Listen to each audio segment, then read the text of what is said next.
On va faire le point avec vous, William Molinier du service police-justice de CNews. Bonsoir à vous, William. Bonsoir, Laurence. D'abord, est-ce qu'on a des chiffres précis de la mobilisation ? Oui, selon nos informations, les autorités comptabilisaient il y a 1 heure 1 million de manifestants en France, chiffre national, mais hors manifestation parisienne. L'objectif du million fixé par les syndicats est donc déjà dépassé en région. Il le sera sans doute plus largement avec les chiffres du cortège parisien. Dans le détail, les rassemblements les plus importants en province se sont tenus à Toulouse, 36 000 personnes, Marseille, 26 000, Nantes, 25 000, Lyon, 23 000. Pour l'instant, donc aucun chiffre de participation du côté de la préfecture de police à Paris, mais il y a eu une très forte affluence au départ de la place de la République. La CGT annonce 400 000 personnes. Le cortège a mis du temps à se lancer, si bien que la préfecture de police a dû ouvrir un itinéraire bis pour rejoindre la place de la Nation via le boulevard Voltaire. Quelques incidents sur le parcours. Les policiers ont repéré dans le cortège des individus violents et ont tenté de les extraire. Depuis le début de la journée, 30 personnes ont été interpellées à Paris, la plupart pour port d'armes prohibées, outrage et jet de projectiles. Très bien, merci pour ce point précis. William Molinier d'Europe 1. Jean-Christophe Couvi, vous êtes avec nous du syndicat national unité SGP, policiers, manifestants. Vous étiez il y a quelques instants dans le cortège parisien, dans une ambiance bon enfant, évidemment, mais avec un dispositif de sécurité important. Oui, bah vous voyez, pour un policier, j'ai une double casquette. C'est-à-dire que je suis syndicaliste et j'étais sur le terrain avec mes collègues et avec les manifestants. Et après, je suis venu ici pour expliquer un petit peu, effectivement, voilà, comment on le vivait de l'intérieur et comment on vit aussi un policier dans ces moments-là. Parce que vous savez, les collègues qui sont qui travaillent et qui sont justement sur la manifestation employés, nous rejoignent aussi dans l'idée. C'est-à-dire qu'ils font le boulot, ils font le job, mais en même temps, s'ils pouvaient manifester à nos côtés, ils l'auraient fait. Voilà, donc ça, c'est important aussi. Et oui, c'est une réussite. Et moi, ce que je vois, justement, c'est toute cette ferveur qu'il y a eu, en fait, dans les villes en province. Où souvent, justement, vous savez, il y a cette petite somnolence provinciale où on a l'impression que le monde est meilleur, qu'on n'est pas trop impacté et que c'est qu'un problème parisien. Ben non. En fait, tout le monde a été mobilisé. Ça a surpris d'ailleurs beaucoup de personnes. Et toutes les petites villes de province se sont mobilisées. Les gens sont allés dans la rue spontanément. Et ça s'est très très bien passé. Et au contraire, c'est ça que je retiens. Je ne retiens pas les 200 ou 300 imbéciles qui veulent juste se frotter à mes collègues. Il faut parler de ce qui se passe bien, c'est-à-dire cette réunion et cette réussite évidemment pour la mobilisation. Vous aviez des chiffres pour les villes de région, hein. Oui, par exemple, alors Angoulême, je crois. Angoulême, il y avait 9 000 personnes. J'avais Perpignan, 12 000. Oui, Bordeaux, 16 000. On avait Narbonne, 6 000. Carcassonne, 7 000 personnes. Vous voyez, c'est vraiment Montbéliard, 6 000 personnes. 15 000 à Montpellier, 1 500 à Sète, 5 000 à Béziers. Enfin, voilà, c'est tout ce qui me remonte un peu comme ça. 3 000 à La Roche-sur-Yon.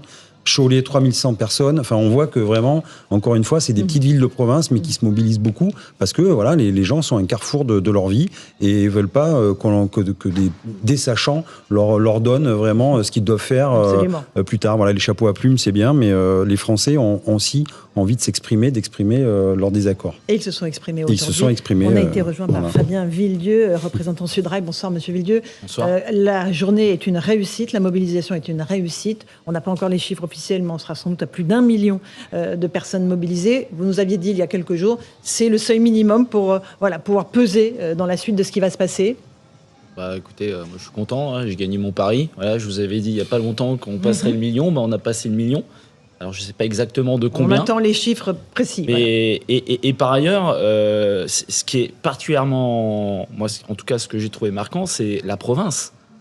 En fait, il y a énormément de sous-préfectures, de petites villes, où c'est vrai, il faut dire ce qui est. Il n'y a pas beaucoup de manifestations. Et quand il y a des manifestations, les copains, ils sont là à nous dire « Ah, on était 200, sous la pluie, c'était terrible. » Là, les gens, ils nous appellent, ils nous disent « On est des milliers, quoi. On n'a jamais vu ça. » Dans des petites villes, des toutes petites villes. Voilà. Alors, on aura les résultats de Paris, mais bon, c'est... Voilà. Mais c'est aussi ça. C'est un raz-de-marée, cette manifestation. Un raz-de-marée. Donc, il faut l'entendre. Et comme je le disais, peut-être que ça va se confirmer. Je pense qu'on va passer le million. Et quand je vous dis le million, chiffre police. Oui, on vous va aviez passer dit le que vous million vous chiffre basiez police. sur les chiffres Eh police. ben, ça veut dire quelque chose. Voilà. On le passe pas souvent. On le passe pas souvent. Ça se compte sur les doigts d'une main. La fois, on a passé 1 million de personnes dans la rue. Bien sûr. Qu'est-ce que vous réclamez? Qu'est-ce que les manifestants réclament aujourd'hui? Alors, toute catégorie socio-professionnelle, ils sont dans la rue, hein, évidemment. Qu'est-ce qu'ils réclament? Le retrait de la réforme. Retrait complet de la réforme. Le retrait de la réforme, voilà, tout simplement. Les gens ne veulent pas travailler à 64 ans. Voilà. Il y en Ils a ont qui le font compris. déjà. Il y en a beaucoup qui travaillent jusqu'à Mais 64 ans. Il n'y a pas besoin de changer la loi. Hein. Si vous voulez travailler, C'est ce qui est si déjà vous voulez- prévu avec si la vous voulez réforme travailler Touraine. jusqu'à Oui, 60 Fabien C'est Villedieu. déjà le cas. Si avec vous voulez les- Fabien travailler jusqu'à Villedieu, 64 Sudrail. ans, 65, 66, vous pouvez, il n'y a pas de problème. Il y en a, ils le font C'est pas vous pouvez, c'est vous devez, avec la durée de cotisation Alors, effective. Jean-Sébastien Ferjou du site Atlantico. On laisse juste terminer Monsieur Villedieu. voilà. Donc, si vous voulez travailler jusqu'à l'âge que vous voulez, il n'y a aucun souci. Le problème, c'est que là, on vous oblige à bosser jusqu'à 64 ans, ce qui est un petit peu complètement différent. Et par ailleurs, alors effectivement, vous dites, aujourd'hui, la loi fait que C'est pas tout à fait vrai.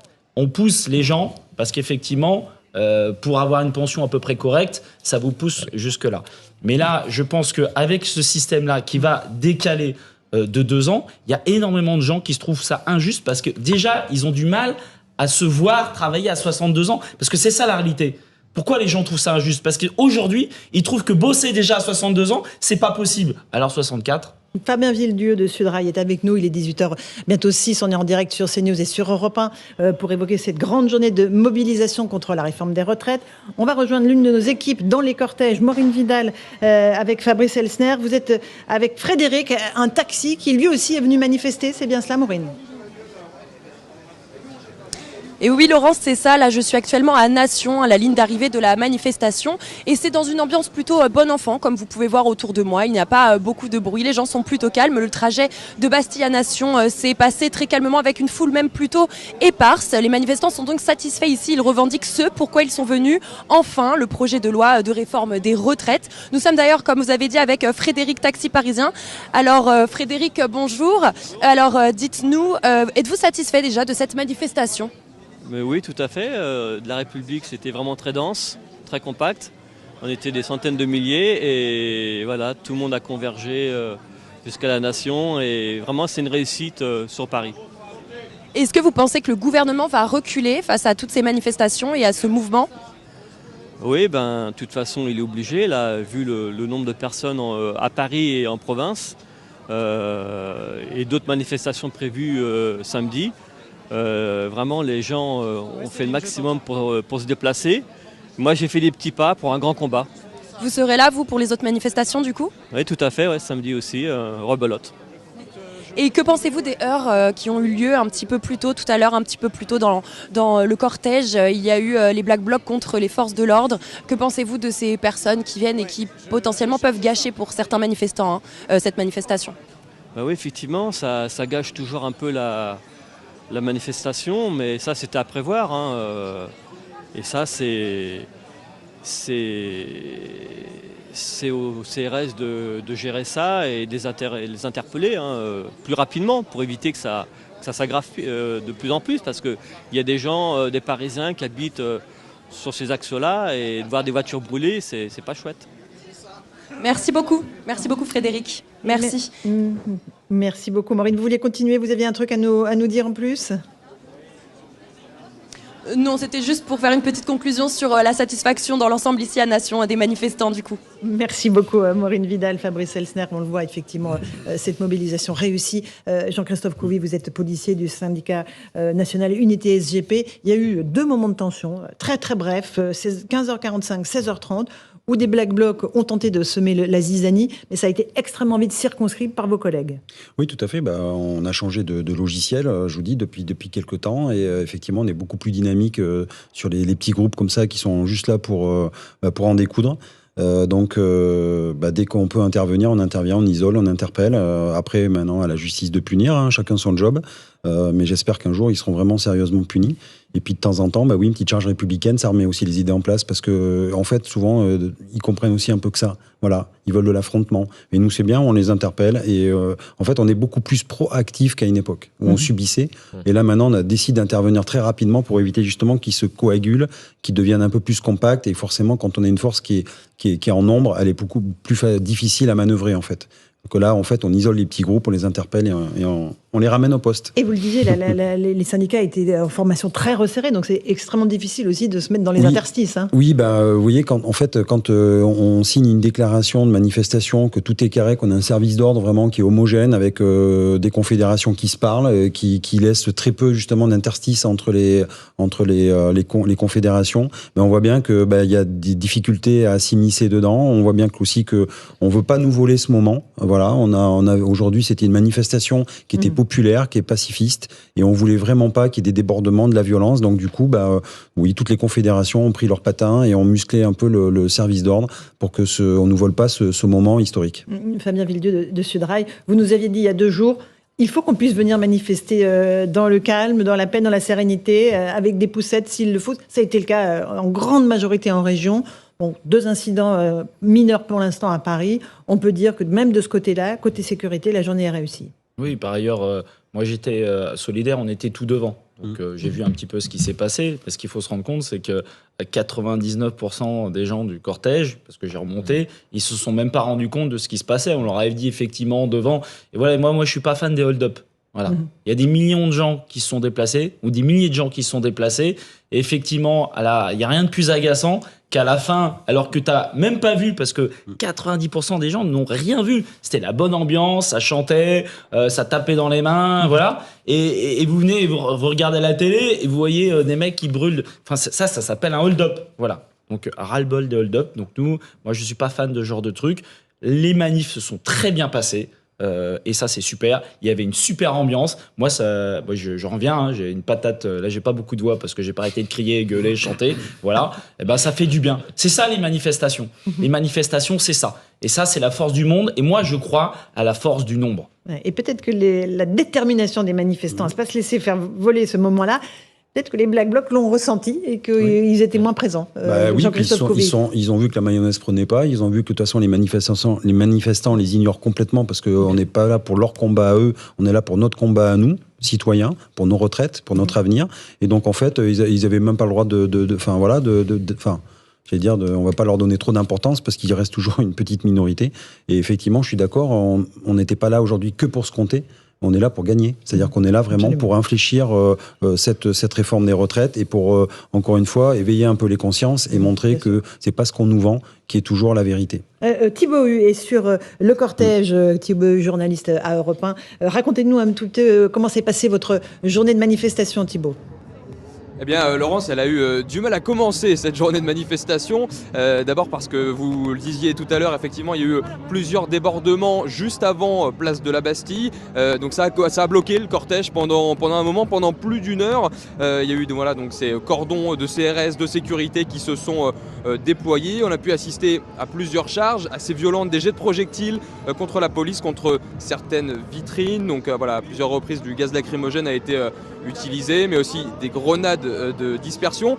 Donc parmi les manifestants, il y avait bien sûr beaucoup de ferveur, mais aussi beaucoup d'impatience, parce que ce qu'il faut savoir, c'est que pour la plupart, pas la plupart, mais ils sont nombreux à en tout cas venir dans la première fois, ne pas avoir l'habitude de ces moments de manifestation. Donc il y a eu beaucoup d'impatience d'abord quand le cortège a été bloqué, et puis ensuite les tensions se sont apaisées à la demande des syndicales. Un itinéraire bis a été mis en place.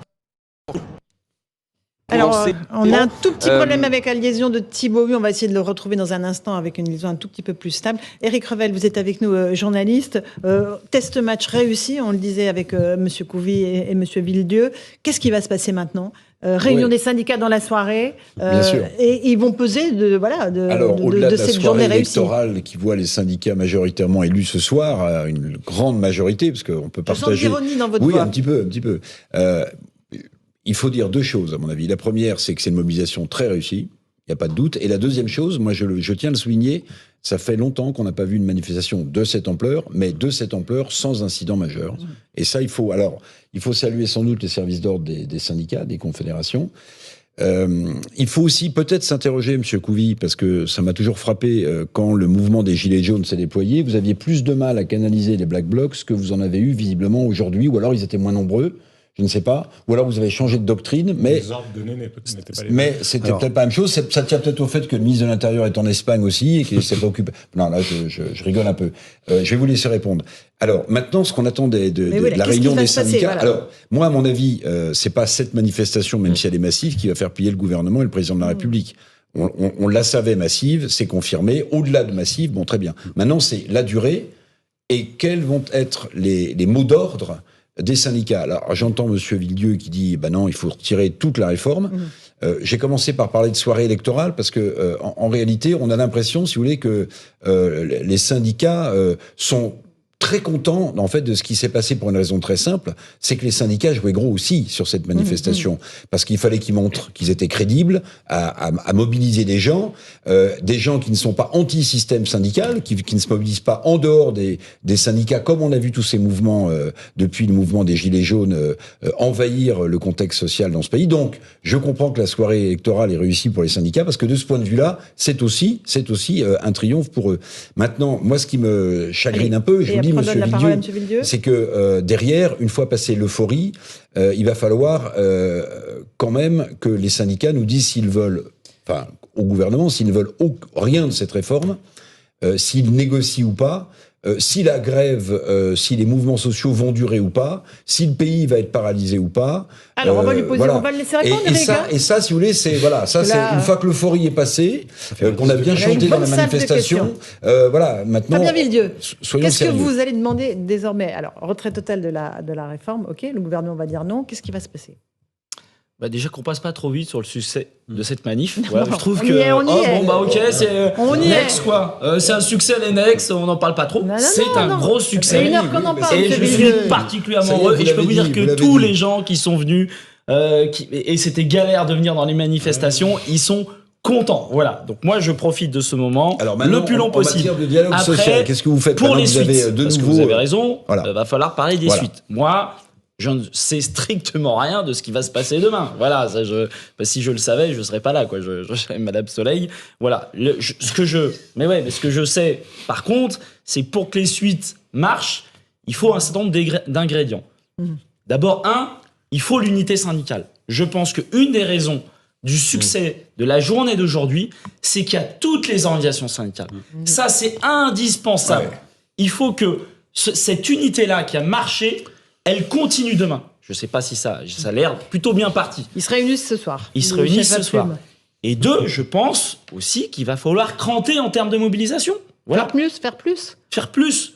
On parle peut-être de 2 jours, peut-être de 3 jours. Je ne sais pas quelle forme ça prendra, mais il va falloir cranter pour montrer... Premier avertissement. Bon, le deuxième, un petit peu plus important. Moi, je trouve cette idée-là assez juste. Vous imaginez bien que c'est pas moi qui vais décider. Voilà, c'est l'intersyndicale qui va se réunir dans la soirée. Voilà. On va rejoindre Augustin Donadieu, un de nos envoyés spéciaux avec Jules Bedos, qui est avec une dame qui est dans l'administration publique. Elle s'appelle Sylvie. Augustin, expliquez-nous ses revendications.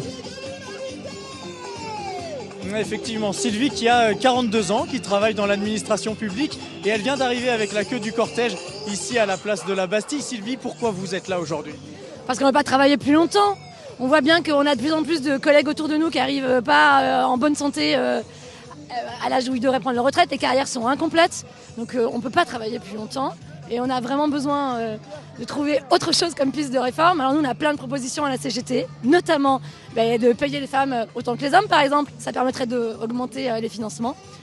Une toute petite partie du salaire de M. Bolloré permettrait de couvrir les retraites, le déficit. On a plein de pistes et il n'y a aucune raison de nous faire travailler plus longtemps. Nous, on veut prendre nos retraites à 60 ans avec 37,5 annuités.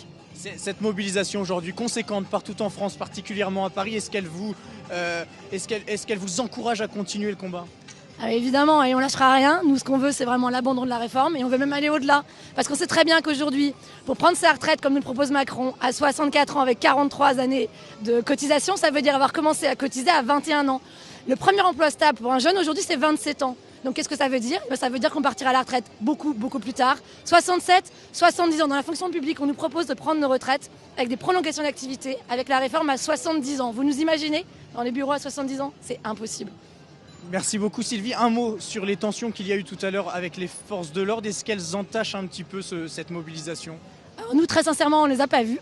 Donc ce qui est sûr, c'est qu'on a à chaque fois des dispositifs policiers qui sont complètement inadaptés aux manifestations et que c'est aussi...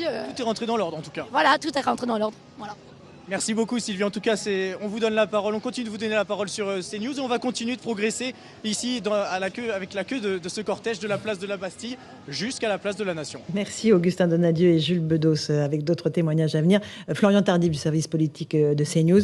Un petit mot d'Emmanuel Macron qui est actuellement en Espagne en déplacement avec une grande partie de ses ministres d'ailleurs et qui a dit que cette réforme avait été démocratiquement adoptée, en fait légitimée, validée, voilà, parce qu'il a été élu sur ce programme-là. Est-ce que l'argument est valide à la lumière de ce qui s'est passé aujourd'hui ? Oui, c'est l'argument qui est utilisé maintenant depuis plusieurs jours par l'exécutif, dire que les Français ont choisi cette réforme, puisque le président de la République, il est vrai, a abordé ce point durant sa campagne de 2022 pour être élu à la tête du pays. Et d'ailleurs, il a pu constater que c'était un point qui pouvait crisper une partie de la population. C'est d'ailleurs pour cela que l'exécutif a reculé. On ne parle plus de reculer l'âge légal de départ à la retraite à 65 ans, mais à 64 ans. Après, lorsque l'on compare les propos tenus tout à l'heure à Barcelone du chef de l'État par rapport à ceux qu'il a tenus le soir de sa réélection, ils sont contradictoires, puisqu'il dit que cette réforme a été validée, choisie démocratiquement par le peuple français. Or, le soir de sa réélection, il expliquait qu'il était conscient qu'une partie du pays avait voté non pas pour lui, mais contre Marine Le Pen, son opposante au second tour de l'élection présidentielle. Et d'ailleurs, cela s'est confirmé un mois et demi plus tard, lors des élections législatives, lorsque les Français ont décidé de ne pas voter massivement pour le camp présidentiel et que, in fine, il s'est retrouvé sans majorité absolue à l'Assemblée nationale. C'est d'ailleurs pour cela qu'en ce moment, il est en train de négocier avec le parti Les Républicains pour tenter d'avoir une majorité absolue pour faire passer ce texte. Donc, il tient des propos contradictoires sur cette réforme des retraites. Fabien Villedieu, Sudrail, Emmanuel Macron défend une réforme des retraites démocratiquement validée. Moi, je suis d'accord avec vous. C'est vrai que au second tour, on nous a expliqué qu'il fallait faire barrage Marine Le Pen. Voilà. Ce que d'ailleurs, personnellement, je n'ai même pas fait. Ça veut dire personne n'y a été forcé non plus. Oui, mais quand même, il y a... Et du coup, d'un seul coup, on nous dit, c'est tout mon programme, quoi. Voilà. Alors, notamment, moi, je l'avais pas fait au second tour parce que je savais que justement, on allait se taper. Pour le coup, j'avais bien lu son programme et j'avais vraiment pas envie de me taper la retraite. Alors, à l'époque, je crois que c'était 65 ans, ce qu'il y avait dans son programme, mais toutes les joyeusetés qu'il y avait à l'intérieur. Mais voilà, il y a un truc qui va pas quand même, quoi. C'est qu'il y a un second tour, on dit, quasiment on cache le programme en disant faut faire barrage à l'extrême droite. Et je comprends les arguments. Moi, j'ai plein de collègues, on s'est engueulé, enfin tout le monde s'est engueulé dans la famille, voilà. Je pense que ça arrivait un peu partout. Oui, mais faire barrage, mais je suis pas d'accord avec son programme et tout. Voilà, des discussions de dingue. Voilà. Et puis du coup, il y a beaucoup de gens quand même qui ont voté pour lui, pour faire barrage. Et puis, mais pas du tout pour son programme. C'est ça le décalage qu'il y a. Ouais. Et hop, on nous remet son programme devant. C'est pour ça qu'il y a du monde dans la rue. Aujourd'hui. Il est 18h22, on est en direct sur Europe 1 et sur CNews dans Punchline. On a retrouvé Thibaut Hu, reporter d'Europe 1. Thibaut, vous êtes place de la Nation où la manifestation se termine dans la joie et la bonne humeur. Oui, tout à fait. Ça se termine dans le calme. Donc les manifestants sont tous sourires, même s'il y a eu cette crainte tout à l'heure de ne pas pouvoir finir cette manifestation, qu'elle ne puisse pas aller à son terme avec ces violences qui se sont déroulées place de la Bastille. Les CRS ont intervenu. Un cordon de sécurité s'est placé au milieu de la foule. Elle a été bloquée pendant presque une heure. Mais voilà, finalement, à la demande des organisations syndicales, un itinéraire bis a été mis en place pour que la foule puisse continuer à avancer. Donc tout le monde a pu arriver, place de la Nation. 30 personnes ont été interpellées, mais voilà, le cortège continue sa route dans le calme, une véritable marée humaine, une marée de pancartes, de banderoles. 400 000 personnes selon la CGT, c'est presque 2 fois plus qu'en 2019, rappelez-vous, lors de la première mobilisation syndicale contre la précédente réforme des retraites. Donc voilà, malgré les quelques tensions, c'est surtout la ferveur que l'on sent ici, place de la Nation, et l'envie de revenir dans la rue autant de fois qu'il le faudra. Merci beaucoup Thibaut Hu d'Europe 1, Jean-Sébastien Ferjou du site Atlantico. Premier test réussi. Maintenant, il va falloir mobiliser sur la durée, visiblement, si c'est ce que décide l'intersyndicale ce soir, avec une première journée la semaine prochaine, peut-être 2, peut-être 3. Bien sûr, il va falloir mobiliser sur la durée et peut-être plus subtilement avoir une proposition alternative.